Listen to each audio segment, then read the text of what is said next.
येन त्वया भारततैलपूर्णं प्रज्वालितो ज्ञानमया प्रदीप। परम पूज्य व्यास जी।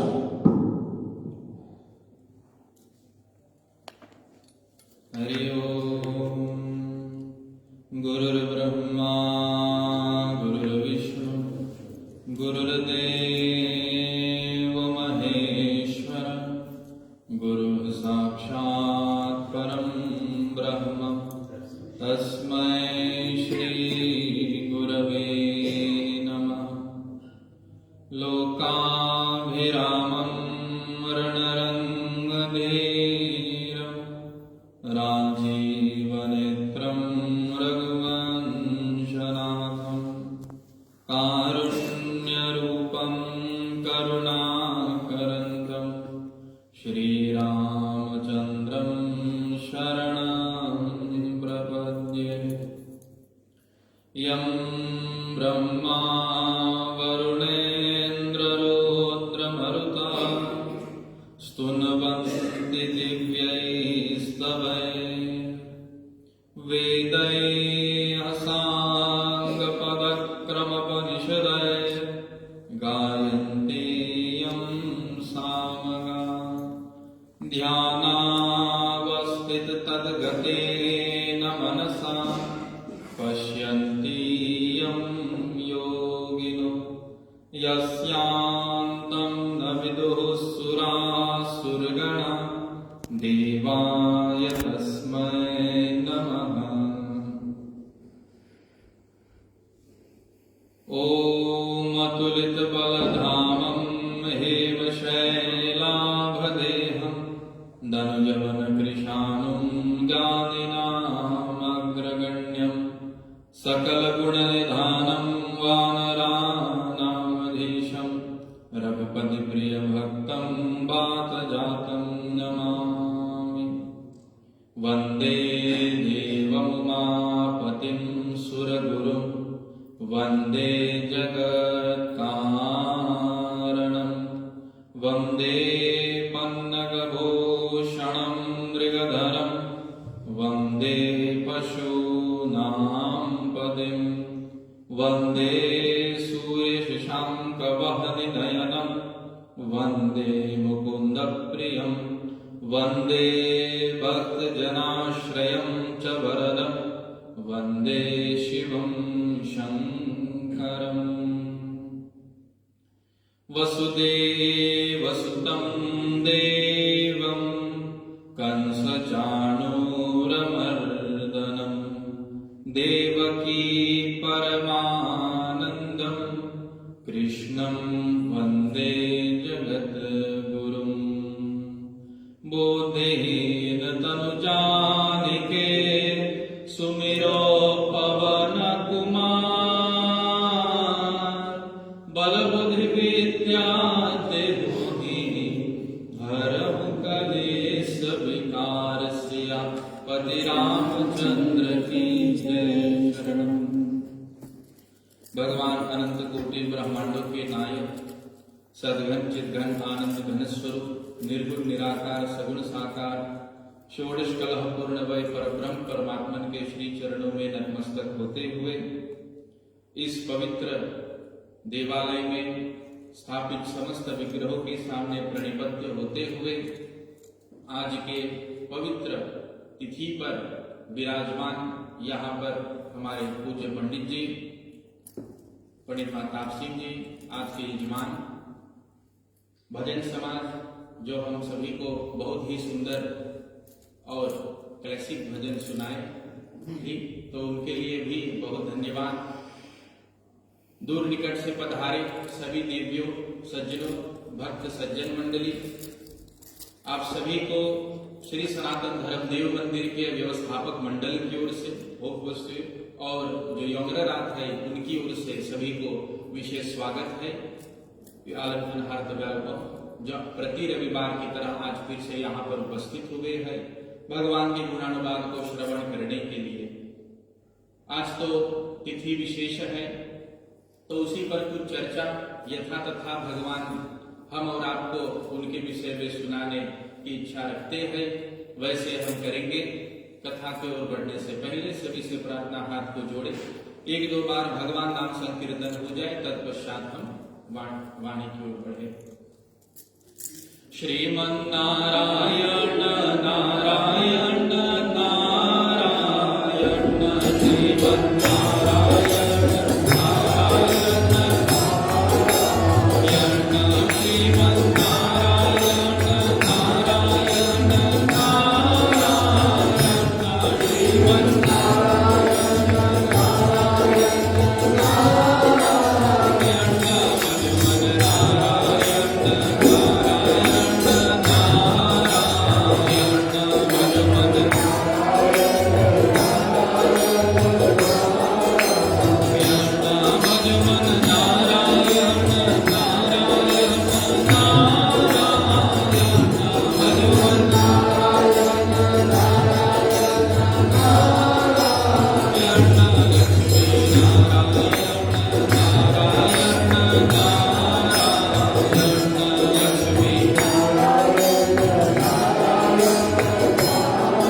श्रीमन्नारायण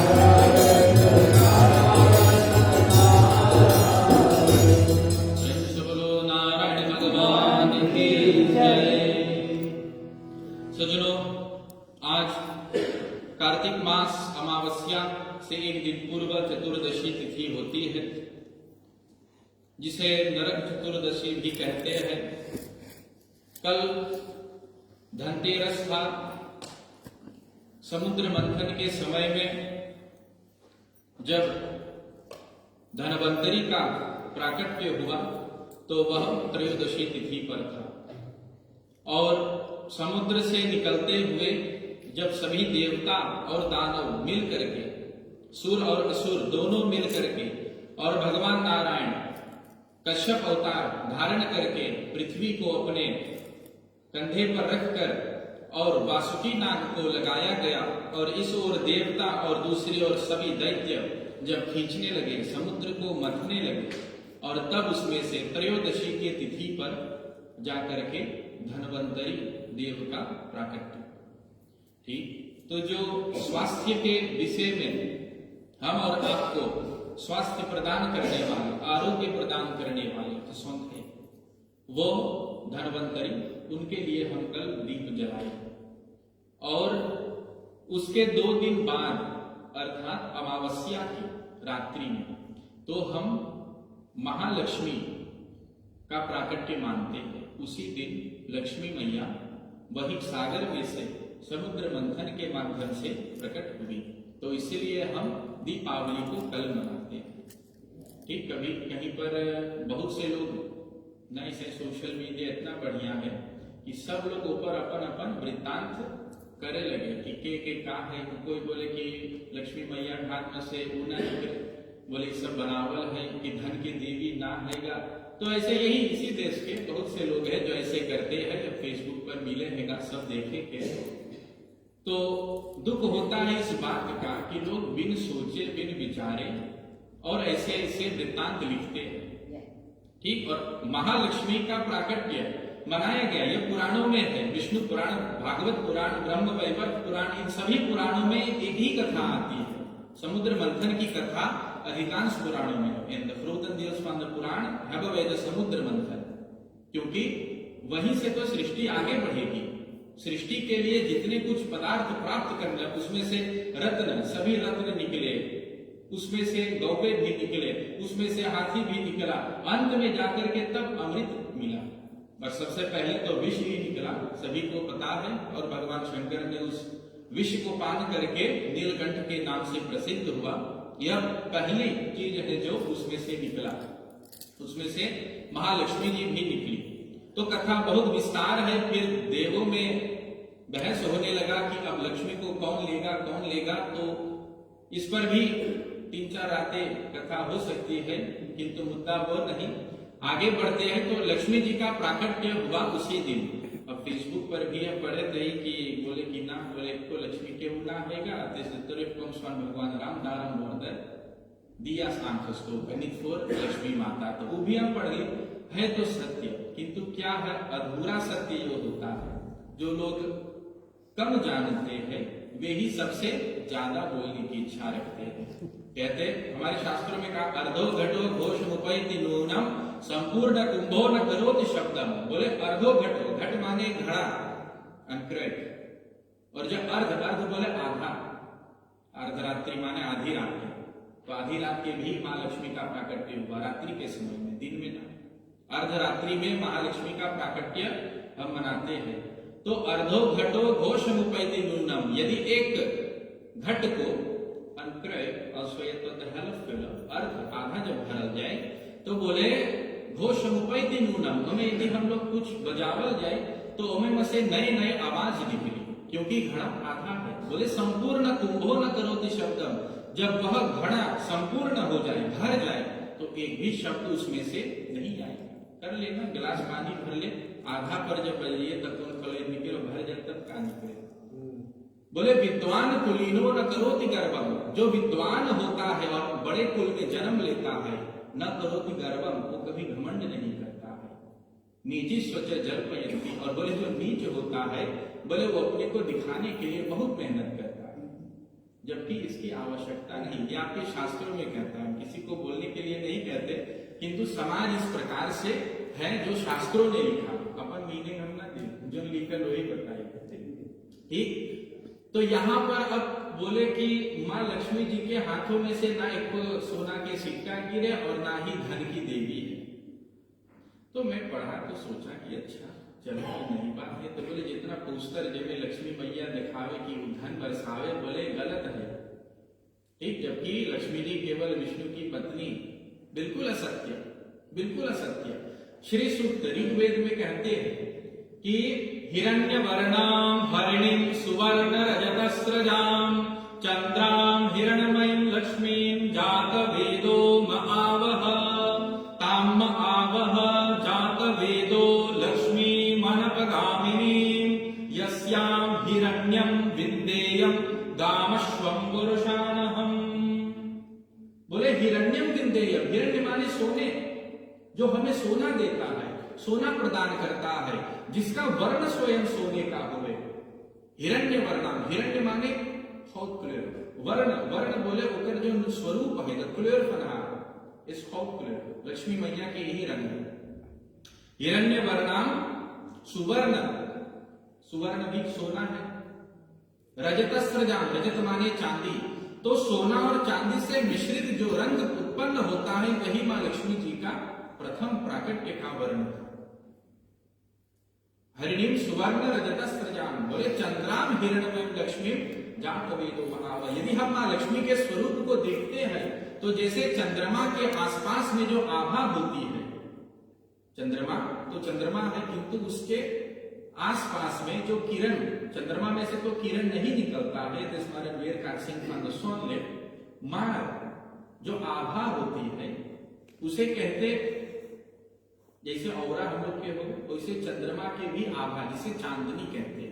तो जो चांदनी उस चांद में से निकलती है, उस चंद्रमा में से जो चांदनी प्राकट्य होती है, उसी को कहते मां लक्ष्मी जी के स्वरूप को यदि हम देखेंगे तो उसके शरीर में से भी उसी प्रकार से वह आभा, चंद्राम हिरण्यमयीं लक्ष्मी जात वेदो महावह, हे मां लक्ष्मी जो आपके शरीर में से निकल रही है, जो सोना और चांदी आपके शरीर में से निकल रही, जात वेदो महावह, आप हमें प्रदान कीजिए, एक प्राप्त मिले तो आप हमें प्रदान कीजिए। ये हम लक्ष्मी सूक्त में कहते हैं, मानते हैं, कई धन मानते हैं, धनम अग्निर्धनम वायुर्धनम सूर्यो धनम वसु धनम इंद्र बृहस्पतिर्वर्णो धनम अश्विना। आगे यही सूक्त में कई प्रकार के धन हम मानते हैं। धनम अग्नि, अग्नि से हमें धन दे, अर्थात रूप हमें प्रदान करो, लात मोह सब कोई सुंदरता अपनी। धनम वायु, हम लोग पवन से भी धन मांगेगा, कौन शक्ति कि हम लोग इनके भीतर में ताकत है। धनम सूर्यो, सूर्य में से भी हम लोग धन मांगेगा, क्या कि हमारे पास में जो ऊर्जा है वो सदैव चमकती है। सूर्य जैसा दैदीप्यमान होता है, वैसे भी हम उसी के तरह अपने जीवन में प्रकाश फैलाएं। धनम वायु धनम सूर्यो धनम वसु धनम इंद्रो बृहस्पति वरुणो धनमश्विना। और जो जितने भी देव है, इंद्र वरुण, इन सब के पास जो जो धन है, हे माँ लक्ष्मी, ये तो सब आप ही से प्राप्त है, अर्थात आपसे हम ये सारे धन मांगते हैं। हमारे जीवन में आप इन धनों का प्रदान करें। तो यदि वेदों में यह बात लिखी गई कि माँ लक्ष्मी जी ये सब प्रदान करने वाली है, तो फिर हम और आप कैसे कह सकते कि जिसमें दिखाई जाती है कि माँ लक्ष्मी ये प्रदान करती वो गलत है? हो ही नहीं सकता। तो इसलिए सज्जनों, पता है इस कलिकाल में, इस कलयुग में हमारे और आपका मन शीघ्र ही इधर उधर होने लगता है। अच्छा, इसे बोल, इसके जाने वैकल्पिक में विषय नहीं। आप सबसे पहले ये जानो कि जो आप कर रहे हैं वो सही है, जो सदैव से आप करते आए वो सही है, इसलिए तो आप है। यदि गलत होता तो आप इस प्रकार से यहाँ मंदिर में बैठे नहीं रहते। तो इसलिए हमें जानना चाहिए कि जो हमारे पूर्वज ने हमें सिखाया, जो उनसे हम सीख करके आए हैं, वे ही सही है। अब प्रोत्साहन जब कोई मांगी धर्म बदले कि ना ऐसे ना है जैसे इफ्लक्सो, तो गलत बात है। क्योंकि जो सनातन धर्म है वह अनादि है, अनादि काल से। इसका उत्पत्ति पता नहीं कब है, वाने रस्ते कौन डिमांड हुई, इसलिए उसे कहते सनातन, जो सदैव ही होता है, इसलिए कहते सनातन धर्म। और इस धर्म के अंतर्गत बहुत से ग्रंथ है, किंतु ग्रंथों में कॉन्ट्रडिक्शन ना है। अवकाश अभी तक हम ना पाए। 4 ऋषि एक बात बोली, अपन अपन मानी पर वही बात। तो वेदों में सब ऋषि ने लिखे। वेद के जो अंग है, वेदांत, शिक्षा, कल्प, निरुक्त, छंद, ज्योतिष और व्याकरण, जो 6 पुस्तकें होती है, उसमें अभी 14 गौर आवेगा। ये सब ऋषि का लिखा हुआ, बोधायन सूत्र, कात्यायन सूत्र, श्वलायन सूत्र, बहुत से ग्रंथ है। एक जीवन कम है इन सबका, इन सबको पढ़ना। किंतु उनमें ऋषि जो बात बताए हैं वो हमें और आपको सही मार्ग बताने के लिए कि हम कैसे जिए। और जो परंपरा स्थापित होती चली आई है भारत से 150 वर्ष पूर्व, जब हमारे पूर्वज वहां से आए हैं, तो हमने, धन्य है हमारे पूर्वज पंडित लोग, जो धर्म को इसी प्रकार से जैसा लाया बिल्कुल वैसा ही आगे ले जा रहा है। तभी हम और आप आज यहाँ पर बैठ करके इस रूप में कथा श्रवण कर सकते हैं। क्योंकि भारत में भी कई जगहों पर धर्म का अधर्म हो ही गया है। हम यहाँ पर अभी बहुत बढ़िया कि हमने उसका पालन किया। भारत से भी जब आचार्य आते हैं सूरीनाम चाहे यहाँ इंग्लैंड में, और देखते हैं कि किस प्रकार से हम पूजन करते हैं, तो वे भी आश्चर्यचकित हो जाते हैं कि अरे हम तो वहां पर नहीं, वाला नारियल फोड़ो, बिको भगवान के सामने, टीका लगाओ, जाओ, ठीक।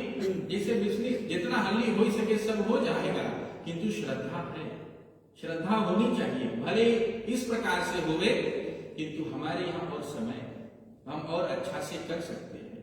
और जिस प्रकार से हम कर रहे हैं, वे भी सोचते कि काश हम भी ऐसे करते। तो यहाँ से हमसे भी सीख करके लौटते हैं कि वहां पर इस प्रकार की प्रथा पुनः स्थापित कर सके। तो सज्जनों, जिस प्रकार हम अपने धर्म को निभाते हैं, प्रतिवर्ष दीपावली हम मनाते हैं, उसी प्रकार से हम मनाएं। लोगों की मत मतांतर की बातों में कभी न आए, और यदि हो पाए तो उसको प्रत्युत्तर भी देने की साहस करना चाहिए। क्योंकि आप हो सकता है मंदिर आते, कथा सुनते, आप उस बात पर विश्वास नहीं रखते, किंतु जो पड़ोसी कभी मंदिर ना, सोची कि हाँ होकर बैठल सही खले ला वही बतिया लेके चली कि ना, ये सब अपने से बनाए, बोले खाली पैसा कमाई खाती। एक तो चीज यही बात कि जब बोले धर्म के काट तो बोले पैसा खाते, पता नहीं क्यों। ठीक कलिकाल है, हो सकता है इसीलिए, क्योंकि पूजा में क्या आवश्यकता है, कितना खर्चा हो पूजा करें, चंदन सिंदूर हल्दी कितना महंगा है। ठीक, भगवान के लिए पत्ता घास फूल ये सब भगवान ने हमारे लिए बनाया कि यदि उपचार करो तो जितना सहज हो सके उतना करो। सबसे सस्ता हम लोगों के सोना चांदी ना बोले चढ़ावे के, बस पत्ता फूल तूर करके जो ना हैगा खातस में जो मिल सके ओके चढ़ाओ भगवान। पत्रम पुष्पम फलम तोयम यो मे भक्त्या प्रयच्छति। भगवान कृष्ण जी गीता में कहते हैं कि पत्रम एक पत्ता हो जाए चढ़ा दो, पुष्पम फूल चढ़ा दो, फलम फल हो जाए, ये सब मिलते हैं प्रकृति में। भगवान हमें अपने से दे कि ले हमारे घर चढ़ाए सकते। यो मे भक्त्या प्रयच्छति, इसी प्रकार से आपके भीतर में जो भक्ति से मुझे ये सब अर्पित करेगा, और यदि ये ना हो सके तो बोले तोयम, तोयम माने जल। और कौन सा जल? बोले यदि कुछ ना होवे और व्यक्ति बहुत पीड़ित बहुत दुखित है, उसका हाथ गोड़ कुछ नहीं चलता है, फिर भी भगवान की पूजा कर सकता है। कैसे? तो बोले तोयम, बोले यदि स्वयं हाथ जा करके एक बूंद जल नहीं अर्पित कर सकता मेरे चरणों में, तो कम से कम आंखों में से तो आंस बहा सकता है ताकि भगवान के चरण में गिर जाए। बोले उसे भी मैं श्रद्धा पूर्वक स्वीकार करता हूं। बोले कृष्णचंद्र भगवान की। तो भगवान ने जब सृष्टि को बनाया तो समस्त व्यवस्था जो है हमारे लिए बना दी, जिसमें हमें कोई भी इधर उधर करने की आवश्यकता नहीं। बस जैसा है निभाते चलो। जीवन तो छोटे ही समय के लिए, क्षण भंगुर जीवन के कलिकाल, और इसको भगवान के नाम लेकर के थोड़े ही समय में पार कर जाओ, और अधिक क्या बचा इस संसार में। तो कल की रात्रि में दीपावली हम मनाएंगे। माँ लक्ष्मी जी से यदि आप दीप प्रज्वलित करोगे, ठीक, और दिया का आंस देकर, तो एक मंत्र आता है वेद में, असतो मां सद्गमय तमसो मां ज्योतिर्गमय मृत्युर्मा अमृतम। असतो माने असत से। असत का अर्थ होता है वतनीवास, जो सत्य नहीं है। इल्यूसी, माया, ये भी सत्य नहीं है। जो अज्ञानता है, द अनवेतन है, द एमोस्टेस, वो भी असत है। तो बोले असतो मां, मां माने मुझे, असत से निकालो। तमसो मां ज्योतिर्गमय, असतो मां सद्गमय, मुझे असत से निकाल करके सत्य की ओर ले जाओ। यही हम मां लक्ष्मी से प्रार्थना करते हैं दीप प्रज्वलित करते हुए, कि हमें अंधकार से निकालो, हमें असत अज्ञानता अनवेतन थे, हाल में फंदा। और तमसो मां ज्योतिर्गमय, जो तम है, तम माने अंधकार, जिसे तिमिर कहते हैं संस्कृत में। तमसो मां ज्योतिर्गमय, और जो तम है उसमें से हमें निकालो, जो अंधकार है, ज्योतिर्गमय, और ज्योति की ओर हमें बढ़ाओ। ब्रेन ऑन स्नारक लिफ्ट, हमारे जीवन को सुधारो, हमारे जो पाप है उसका नाश करो। जो तमोगुण हमारे भीतर में है, द लास्ट गुण जो ना ठीक है, जो क्रोध मद लोभ मोह, ये सब हम लोग के भीतर में लावे, एक आप निकालो। ये हम लोग के इनर लग फयांद है, काम क्रोध मद लोभ और मोह, ये 5 फयांद हम लोग के भीतर में रहे। इसलिए हम कहते कि जब दीप प्रज्वलित करते माँ लक्ष्मी जी का, तो हम कहते हैं ना, मम शत्रु विनाशाय दीप ज्योतिर्नमोस्तुते। मम शत्रु, जो हमारे भीतर में स्थित शत्रु है, ये काम क्रोध लोभ मोह और मद, इन सब को निकालो। मम शत्रु विनाशाय, इसका विनाश करो ताकि हम आपकी तरह आ सके। तो तमसो मां ज्योतिर्गमय और मृत्युर्मा अमृतम गमय, हमें मृत्यु से निकाल करके अमरत्व की प्राप्ति कराओ, अर्थात मोक्ष हमें दिला दे, ताकि हमें बार बार इस जन्म और मरण के चक्र में न आना पड़े। Zodat wij niet telkens hier in deze cyclus hoeven te komen, ongeacht पुरुष स्त्री, कोई कुत्ता कोई बिल्ली, जो भी, कोई पेड़ कोई गुल्म कोई लता कोई वृक्ष पौधा, माटी है, सब में जीव है, उसमें से हम निकल जाए। जो 84 लाख योनि है, आपके 4 मिलियन लेफन मिक्स, वो में बस हम लोग ऊपर हो जाए। ये हम लोगों के मनुष्य शरीर का लक्ष्य है।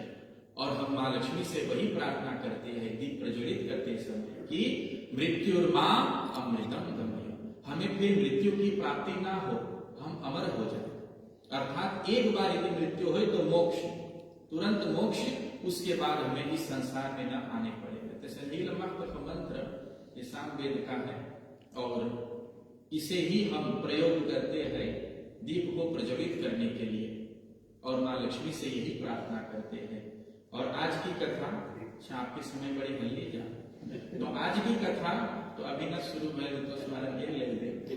तो आज नरक चतुर्दशी, आज के दिन भगवान श्री कृष्ण चंद्र जी ने नरकासुर का वध किया, इसलिए नरक चतुर्दशी। भगवान तो कई बार अवतार लिए, कितनों का वध किए, किंतु उनका याद हम नहीं करते। क्यों नरकासुर का याद करते हैं? भगवान कृष्ण तो औरों के मारिस है, ठीक, दुर्योधन आदि उनको भी मारे, दुष्ट जितने थे, शिशुपाल, दंत वक्र, ये सब को मारे, हिरण्याक्ष, हिरण्यकश्यप जितना था उस सब के भी मारिस, मगर हम लोग ओके ना मनाए, वाह, कहे कि नरकासुर वाला हम लोग याद करेगा। तो मृत्यु के समय पर जब भगवान ने उसे मार दिया था, और नरकासुर वो राजा था, अच्छा उसे कहे के मारिस, तो नरकासुर का जन्म सतयुग में हुआ था, जो धरती का पुत्र है, ठीक, धरती माता के बेटवा और भगवान विष्णु के। तो जब भगवान विष्णु वाराह अवतार लेकर के इस धरातल पर आए सतयुग में, तो जाकर के इस पुत्र का उत्पत्ति हुई।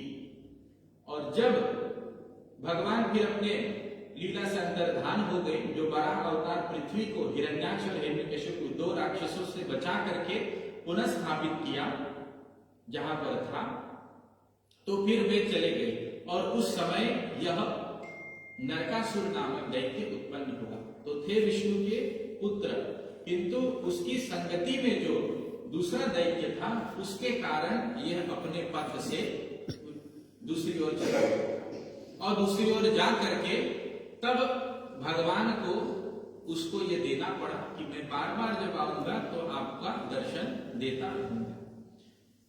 तो आज के दिन एक और बात है, जो कि बाली ने वही सतयुग में भगवान विष्णु के वामन अवतार पर उसको दान दिया था। क्या? 3 पग भूमि। तो भगवान ओकर परीक्षा ले आया बाली है कि आप कितना बड़ा दानी है, आप राजा है। ये त्रेता के बाली नहीं, ये सतयुग के बाली है, जो इक्ष्वाकु कुल में था, भगवान राम के पूर्वज। तो बाली के सामने भगवान विष्णु वामन अवतार एक छोटा ब्राह्मण बालक बन करके आया था, और कहा कि प्रभु आप हमें क्या देंगे? तो बोले जो चाहिए आप मांग लो। बाली के पास तो बहुत कुछ था, तो बोले 3 पग भूमि आप हमें दान कर दो। तो बोले अच्छा इतने से? बोले छोटी बात है। तो कहते कि तब भगवान वामन ने 3 पग भूमि में नापा, तो पहला पग तो धरती पर ही था, दूसरा पग जब नापा तो संपूर्ण सृष्टि को नाप लिया था। अब बाली चकरा के बोले अच्छा ये तो हमारे से भी अलग है। अब बोले अब तीसरा पग कहां पर आए? तो बाली कहे कि आपने तो सब कुछ ले लिया जो मेरा था, तीसरा चरण यदि चाहो तो आप हमारे सिर पर ही रख दो, आप मुझे ही, मैं अपने आप को आपको दान कर दूंगा। तब से जाकर के दान के सामने बलि का नाम जुड़ा, और तब बोले बलिदान। क्यों? दान के साथ में बलि का नाम जुड़ गया, इसलिए बलिदान हो गया। क्योंकि सबसे बड़ा दान जो कभी किसी ने किया वो है राजा बलि।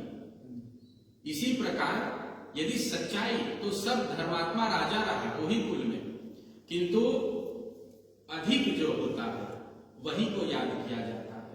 राजा हरिश्चंद्र, यदि किसी सत्य कहे और सत्य के ऊपर चर्चा होवे तो सबसे पहले हरिश्चंद्र का नाम आता है। यदि राज्य की बात होवे तो सब राजा तो धर्मात्मा रहे, किंतु सब लोग राम राज्य की अभिलाषा करेंगे, और बाकी राजा के नाम राम राज्य चाहिए। तो इसलिए आज के दिन भी ये जो चतुर्दशी तिथि है, आज के दिन वामन के रूप में भगवान ने बलि का उद्धार किया, और इस प्रकार से 3 पग भूमि को नापा।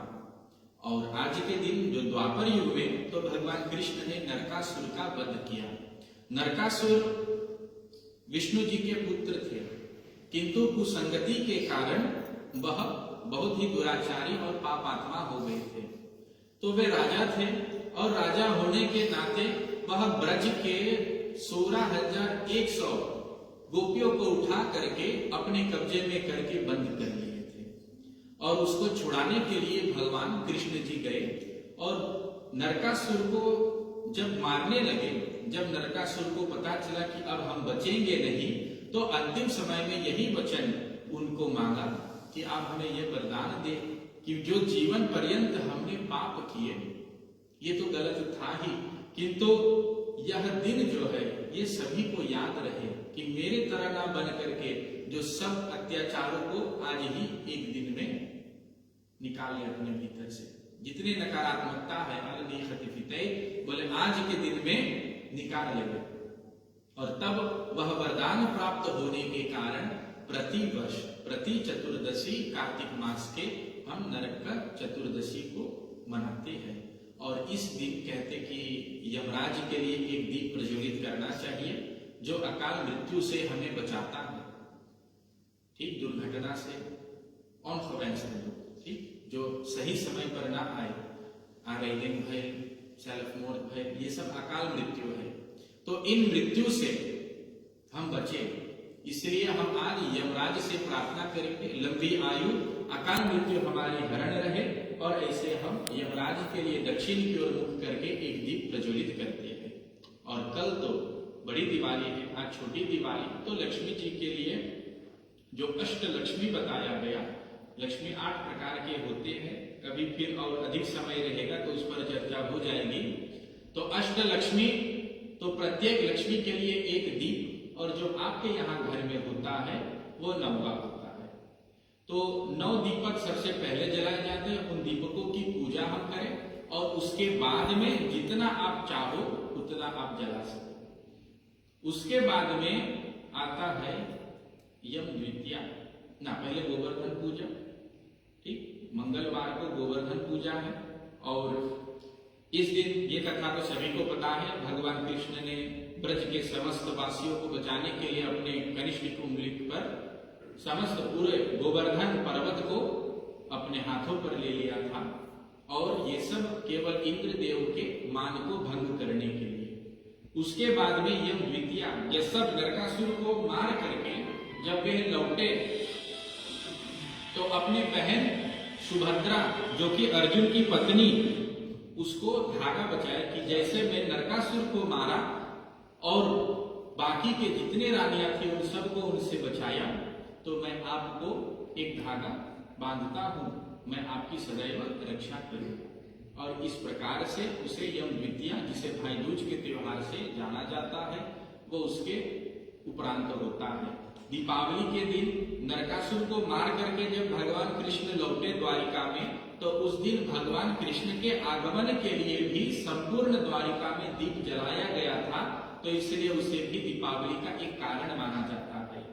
भगवान श्री रामचंद्र जी जब दशानन को मार करके अयोध्या पुनः लौटे थे 14 वर्ष वनवास के उपरांत, तो वह भी दीपावली, और जब अयोध्या में लौटे तो संपूर्ण अयोध्या दीपक से प्रज्वलित था, और इसलिए उस दिन को भी दीपावली इस कारण के लिए मनाया जाता है।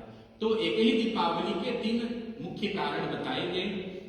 फिर यम द्वितीया पर गोवर्धन पूजा, उसके बाद में यम द्वितीया, तो ये 2 और आते हैं जहां पर बलि ने अपने पत्नी की रक्षा के लिए भी उनके हाथों में एक धागा बांधा था।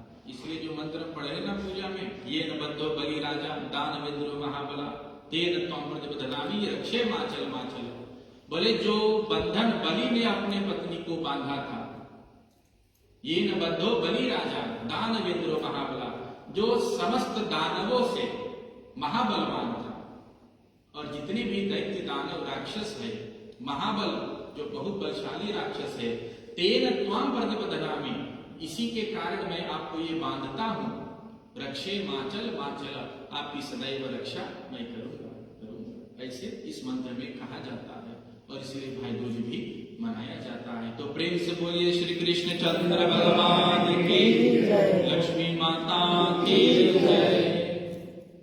ठीक, समय कितना बचा है? ठीक, सभी लोग हाथ जोड़ ले, 1-2 बार भगवान के नाम की चर्चा करें, तत्पश्चात हम अपनी वाणी को विराम करेंगे। अच्युतम केशवम राम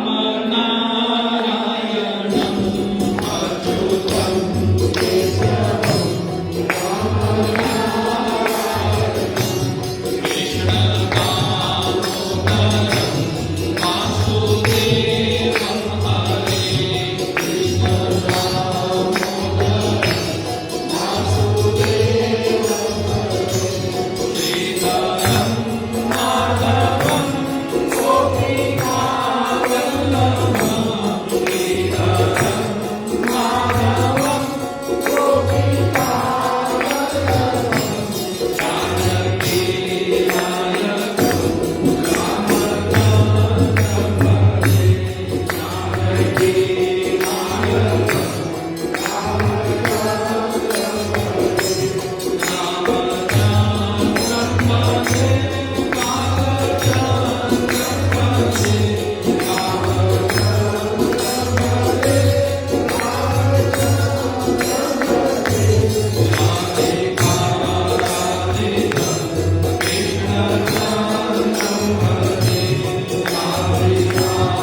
में, इस वर्ष में, आज के दिन उसकी क्षमा हम मांगते हैं। जैसे दरकासुर ने भगवान कृष्ण से मांगा था, उसी प्रकार हम अपने हाथों से, अपने पैरों से, अपने जितने भी इंद्रियां हैं, जिन जिन से हमने पाप किए, उनसे हम भगवान से क्षमा मांगे। कर चरण कृतम वाक् कायजम कर्मजम वा श्रवण नयनजम वा मानसम वा अपराधम विहितम अविहितम वा सर्वमेतत् क्षमस्व। बोले कर माने हाथों से, चरण माने अपने पैरों से, कर चरण कृतम वाक् कायजम कर्मजम वा, हमारे मुख से, हमारे कर्मों से जितने पाप हुए, श्रवण नयनजम, हमारे कानों से जो पाप हुए, हमारे नयन अर्थात आंख से जो पाप हुए, मानसम व अपराधम, हमारे मन से भी जो पाप हुए, ना खाली बाहरी बल्कि मन से, मन में ही हम लोग गाली दे सके, ठीक है काम करके, तो मन से ही, मुंह पे ना बोली, मन में बोली, फिर आई, ठीक, मन में ही बोल देते, ठीक, तो मन से भी पाप हो जाता है। कायेन वाचा मनसेन्द्रिय, तो जितने भी हम करते हैं, मानसम व अपराधम, बोले विहितम अविहितम, बोले जानत में भी और अनजानत में, जान करके भी और अनजान में भी, किंतु पाप तो हो गया।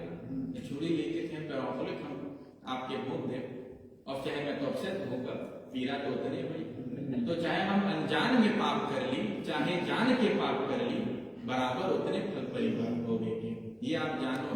तो विहितम विहितम वा सर्वमेतत् क्षमस्व, हे भगवान इन सब का आप क्षमा करो।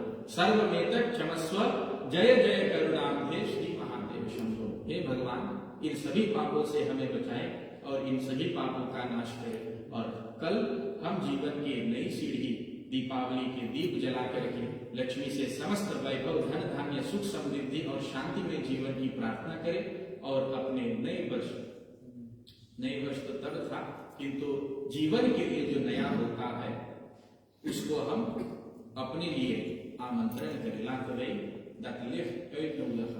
और कल इसी उद्देश्य से, इसी लक्ष्य से हम दीप की प्रज्वलन करें। तो प्रेम से बोलिए विष्णु भगवान की, लक्ष्मी माता की। अपनी वाणी को यहाँ विराम करता हूँ और बागदेव के भाई छोटकन जी के कर कमलों में सौंपता हूँ। अस्तु। प्रेम से बोलिए लक्ष्मी नारायण भगवान की जय, शिव शंकर भगवान की जय। प्रेम से बोलिए लक्ष्मी माता की, सरस्वती माता की, भवानी नवदुर्गा माता की जय। मुखम पवित्रम यदि राम नामम, हस्तं पवित्रम यदि पुण्यदानम, चरणं पवित्रं यदि तीर्थयात्रं, हृदयं पवित्रं यदि ब्रह्मध्यानम्। प्रेम से बोलिए सियापति रामचंद्र भगवान की जय। सर्वप्रथम परम पूज्य व्यास महाराज को हार्दिक से धन्यवाद कि अपना मधुर वाणी से हम सभी को ऐसा सुंदर कथा सुनाए। पुजारी को धन्यवाद, श्रोता आपको भी बहुत बहुत धन्यवाद। कीर्तन भजन समाज जो कलाकार है, बहुत बहुत धन्यवाद कि आप लोग ने अपना मधुर वाणी से हम सभी को सत्संग में ले गए, सेवा किए अपना मधुर वाणी से। तो सरस्वती माता से यही प्रार्थना है कि आप सभी को आशीर्वाद देवे, किस तरीका से आप अनेक अनेक स्थानों पर जाकर और धर्म का रक्षा करें। आप सभी भक्त प्राणों का धन्यवाद कि मंदिर में आए। जिस शुरुआत में कहा छोटा दिवाली है, कल दीपावली है, हम सभी धूमधाम से दिवाली मनाएंगे। तो लक्ष्मी माता से यही प्रार्थना है कि आप सभी का मनोकामना पूरा करें, तंदुरुस्ती सब कुछ देवे जो कुछ आप मांग करें। तो यही हमारा प्रार्थना है महालक्ष्मी माता से। कल पूजा होगा सुबह 10 बजे से 12 बजे देव मंदिर में, निमंत्रण है, आप जरूर से आइए और आप सभी उसमें भाग लें।